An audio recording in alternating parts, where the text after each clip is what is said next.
Hello students, जैसे कि आपने टाइटल देखा है, मैं वन बाय वन ये सब आपके साथ डिस्कस करने वाली हूँ।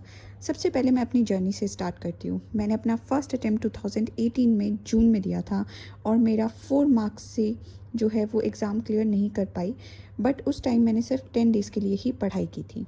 मैंने अपना सेकेंड अटेम्प्ट उसी साल दिसंबर में दिया और तब 99.96 परसेंटाइल के साथ मैंने अपना एग्ज़ाम क्लियर किया। और मेरा स्टडी टाइम था उस वक्त 2 मंथ्स। मैंने 2 मंथ्स की तैयारी में ये एग्ज़ाम क्लियर किया। हाउ आई डिड दैट, अब इसके लिए मैं आपके साथ अपनी बुक लिस्ट शेयर करती हूँ। पेपर वन जैसे कि हम जानते हैं एक कॉमन पेपर है और इसकी तैयारी मैंने ट्रूमैन स्पेसिफिक सीरीज़ की एक बुक आती है यूजीसी नेट के लिए जो स्पेसिफिक पेपर 1 के लिए आती है, ये बुक मैंने इससे तैयारी की।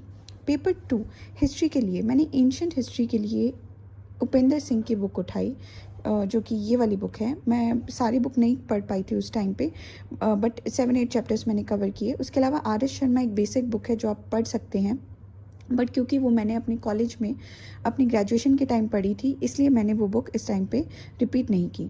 फिर है मिडिवल हिस्ट्री के लिए जो बेस्ट बुक है वो है सतीश चंद्रा, बट सतीश चंद्रा का भी एक कंपाइल्ड वर्जन है और एक 2 पार्ट्स में बुक आती है, पार्ट 1 एंड पार्ट 2 करके।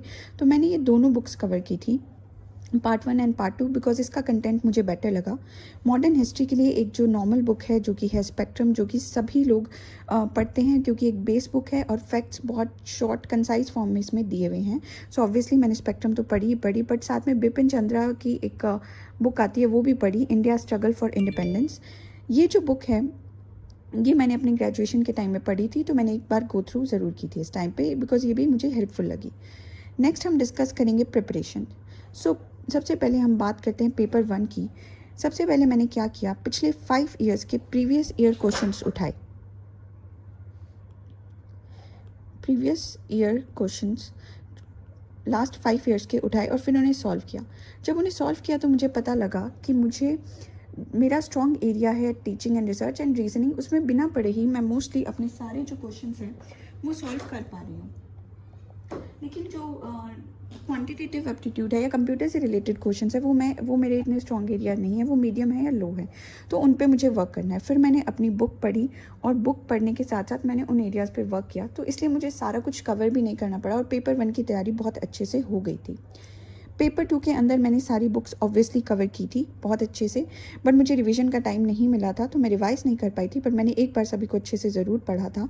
प्लस वही प्रीवियस ईयर क्वेश्चंस जो कि मैं अभी भी कहती हूँ कि मोस्ट इंपॉर्टेंट है, लास्ट 5 ईयर्स के प्रीवियस ईयर क्वेश्चंस मैंने उठाए, उन्हें सॉल्व किया और जो क्वेश्चंस मुझे नहीं आते थे उन्हें याद किया, बिल्कुल उन्हें याद किया, उन्हें सिर्फ एक बार सॉल्व करके छोड़ना नहीं है। अब हम चलते हैं एग्ज़ाम टिप्स पर। Previous year questions most important है, जैसे कि मैंने आपको अभी भी बताया कि आप उसी से ही अपनी प्रिपरेशन की स्टार्टिंग करें और उसके बाद सारे सिलेबस कवर करें।